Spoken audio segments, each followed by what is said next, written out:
I'm standing behind the counter of a tiny coffee shop I built from scratch, pouring espresso for strangers, pretending like my life didn't just explode 2 years ago. It's funny. Everyone tells me I look peaceful now, like healing looks good on me. But they didn't see the nights I slept on a couch while working 2 jobs, supporting Malik's music career. They didn't see the blood in the bathroom, the hospital paperwork I shredded, the ring I gave back in silence. They didn't see me lose a child because he was too busy chasing a dream I couldn't afford to believe in anymore. We were together for 8 years, engaged for 3. I met him in college. He made music, I wrote poetry. It felt like love back then, wild, raw, electric. He had dreams and I had fire. I dropped out to work and help us get there. He'd say things like, "Baby, when I blow, you'll never lift a finger again." I believed him. I worked the morning shift at a diner, bartended at night. I paid rent. I bought his studio mic, his beat packs, his bus fare to open mics.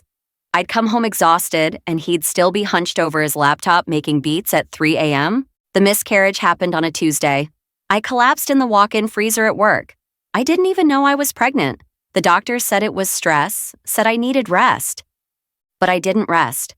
I went back to work the next day. I never told Malik. I didn't want to derail his dream. I told myself I was being supportive, that he'd thank me when we made it. He started changing in year 6. Quieter, moodier, distant. I wasn't invited to the studio anymore. When I'd ask him how it went, he'd just grunt. Fine.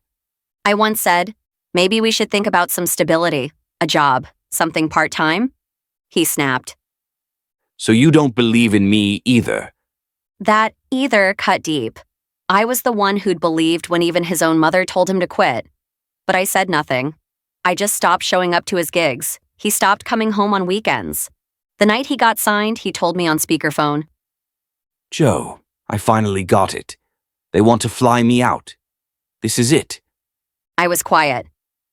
"Say something," he said. I whispered, "What about us?" He paused, then said, "Maybe we need space. I need to figure out who I am, without all this weight." Wait. 8 years and I was wait. I didn't scream. I didn't beg. I just packed my things and moved into my cousin's basement. For months I couldn't breathe properly, couldn't cry. I was just gone. Then I opened the coffee shop, not because I was inspired, but because I needed something that wouldn't leave me. I poured all my grief into lattes and cinnamon rolls. I painted the walls myself, picked every book on the shelf, and I hated men. Not the angry, loud kind of hate, the quiet, cold kind. The kind where a man walks in and I automatically subtract 20% from his worth. Until Jared. He walked in wearing that same stupid gray hoodie from college. We'd all been friends. He'd had feelings for me back then. I knew. Malik knew too. That's why we stopped hanging out. "Joe," he said. "Jared?" "You look..." "Don't," I said. "Don't say anything kind. I'll cry." He laughed softly, ordered a black coffee, said he owned a publishing house now, asked if I still wrote. "Not really," I said. "You should," he said. "Your story would break the internet." I rolled my eyes, but that night I wrote and I didn't stop. I sent him a draft 2 weeks later. He read it in one sitting and offered me a deal. This will touch people. You're not just angry, you're honest." The book came out 3 months later, Burnt Sugar and Broken Promises. It went viral. People sent me emails, told me I put their pain into words, that I made them feel less alone. I cried in the stockroom, reading them. Then Malik posted a video. Black hoodie, red eyes. "I didn't know about the baby, about how bad it got. I thought she stopped believing in me. I thought she stopped loving me. He sniffled. I thought I had to leave before she left me." His comment section begged me to take him back. He didn't know. He still loves you. 8 years means something. But I'd already booked a one-way ticket to Portugal, not to run, to start over. To live for myself for once. The day before I left, Jared came back to the shop. "Going somewhere?" He asked. "New chapter," I smiled. "You always said Portugal was your dream." He said. "You remembered?" "I remember a lot more than you think." We stood there, silent, stretching. His eyes held mine. There had always been something there, buried, untouched. Will I see you again? I asked. He grinned. Portugal's only a vacation away. I didn't answer, just watched him walk out, heart thudding like it was 19 again. Now I sit in a Lisbon apartment overlooking the water, writing a second book. Not about Malik, about me. I still don't know if I'll ever love again. But I know this. Loyalty shouldn't feel like self-destruction. Kindness shouldn't be a receipt waiting to be cashed. And being someone's ride or die shouldn't mean dying in the process. If love finds me again, it better know how to stay.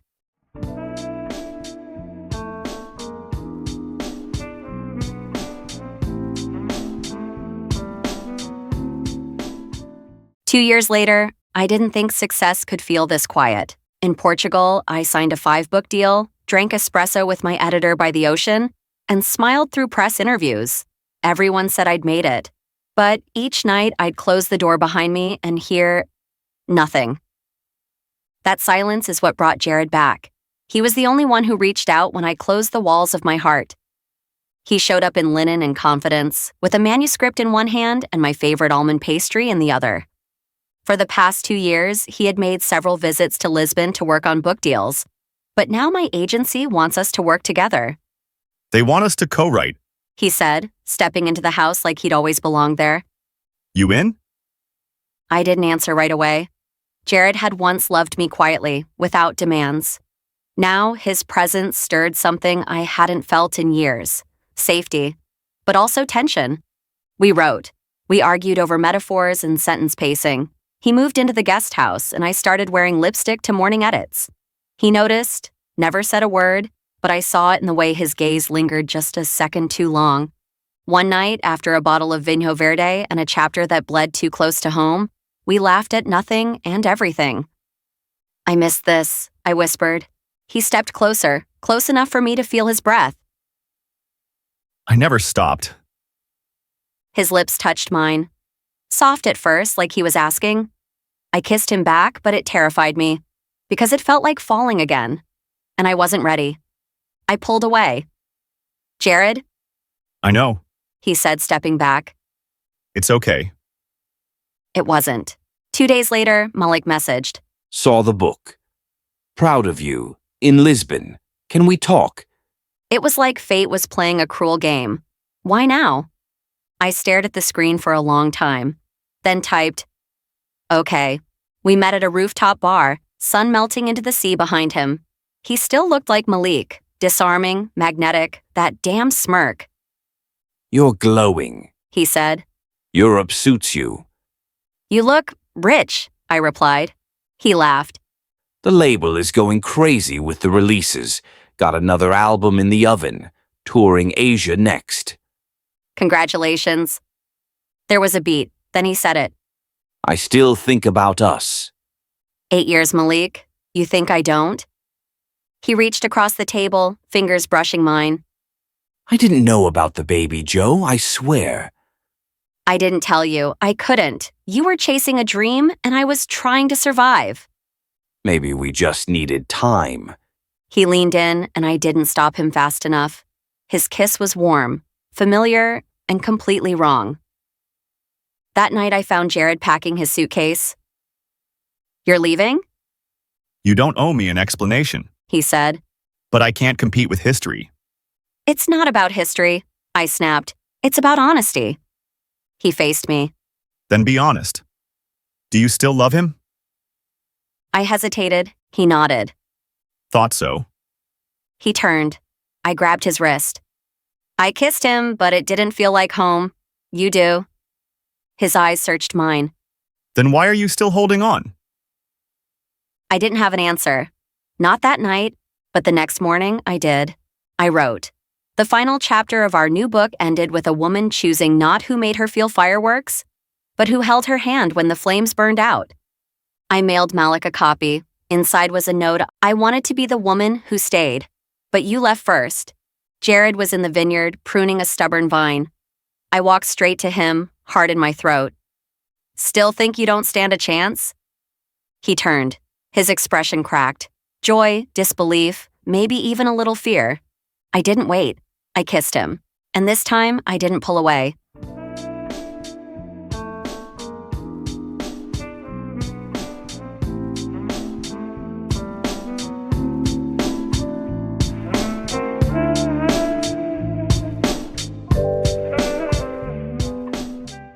6 months later, I wore a simple white dress, barefoot on a beach in Portugal.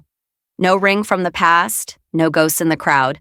Just Jared, grinning like he'd waited a lifetime. And me, finally choosing love, not because I had to, but because it felt like coming home. If you enjoyed today's story, do not forget to share, like, comment, subscribe, and put on your notification bell so you can get updates from us. See you in the next video. Bye!